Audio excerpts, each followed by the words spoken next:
Man, Rich, I'm a Quan, bro.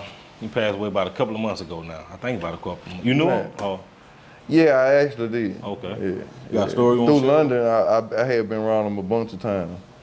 Man, Quan used to be turned. Like especially back then, like I had got out of jail right after Lifestyle had blew up. Probably about 6, 7 months after Lifestyle blew up. So I think we was in Miami to live and shit, I think I told that story going on where they was trying to get a chain back and security went to trip, and when we got outside, we was home, we were trying to tear it down with everybody. They could not calm that nigga down before I had lied. I ain't know he was like that. You know what I'm saying? That's when I knew. I said, oh, that bitch a turn.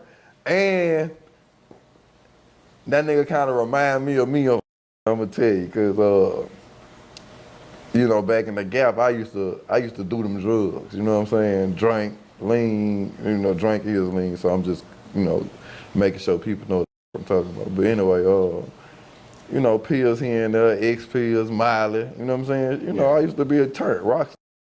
So I used to always have hoes in the studio, women in the studio, whatever. I call women hoes or whatever. They don't, when I'm saying it, I know it could be taken however it's taken, but I don't mean it how you might think I mean it. Like I call my nigga, you know what I'm saying? Where you going? Yeah, you know what I'm saying? So that's just how I talk. But anyway, yeah, I used to have them hoes in the studio with me and to be fully loaded. And a lot of my songs used to be like directed to the women that I was in the studio with, cause I'd be freestyling. You know what I'm saying? I get that from them niggas. I ain't gonna lie. When I used to be in the A, I used to be writing all the time. But when I used to go to the studio with them niggas or be in sessions, and that bitch Rich Homie wasn't using no pen. He'd just go in there and lay that down, and it was raw. I like how it flowed, the rhythm, the melody. So I used to be trying that.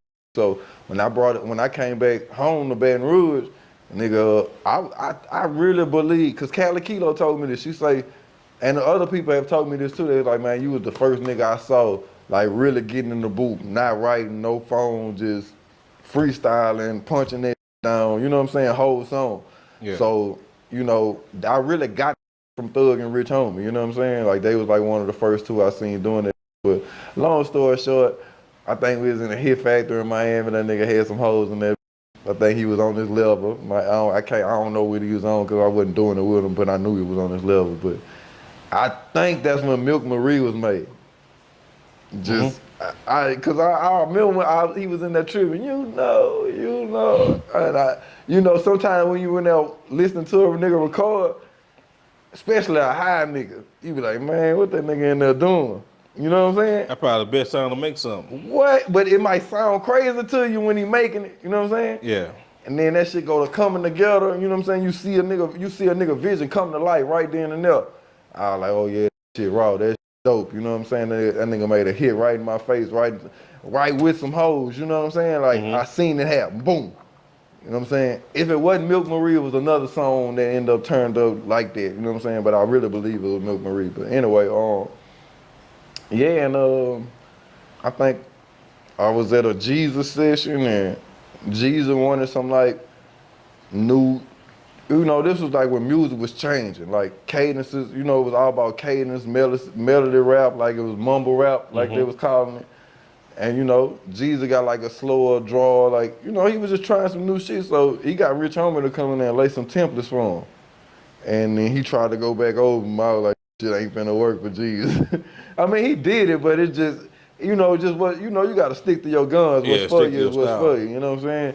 It was just weird hearing Jesus go back on top of Rich Homie.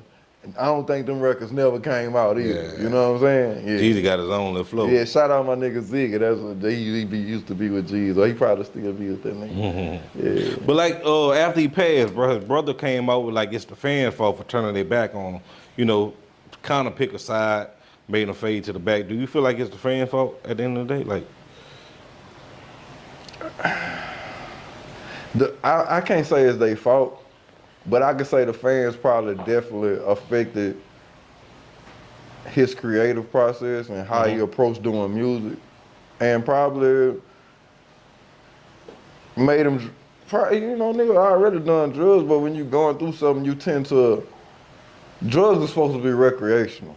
Even if you doing them every day and you shouldn't be doing them every day, if you're not doing them because you going through no problems, like you're not trying to get away from nothing, you doing it because that's what you like to do, you kind of gonna be all right on that drug. Because Okay. it's not gonna be like a completely mental health issue until you get strung out and you need that shit, then that's when it's with your mental. But I think when you drugging and you going through depression, anxiety, you depending on the drug, it make you a different, I ain't gonna even say a different person, but a different version of yourself.